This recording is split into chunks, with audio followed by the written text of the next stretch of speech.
Assalamualaikum warahmatullahi wabarakatuh. Hello, may I introduce myself. My name is Syafitra Mustaqim, class 1C D3 Engineer, major and prodi Mechanical Engineering and D3 Engineer.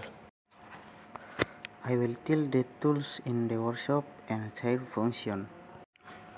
Okay, number 1, plastic hammer. The plastic hammer works for hitting soft objects. The component being is not damaged. Okay, number 2, rubber hammer. The rubber hammer is the hammer made of rubber but very hard and function the same with a plastic hammer. Okay, number 3, hand saw. The cutting saw serves to scrape wood fiber.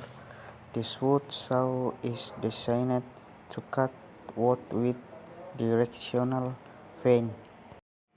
Number 4, crosscut saw. This type of crosscut saw is used to cut wood.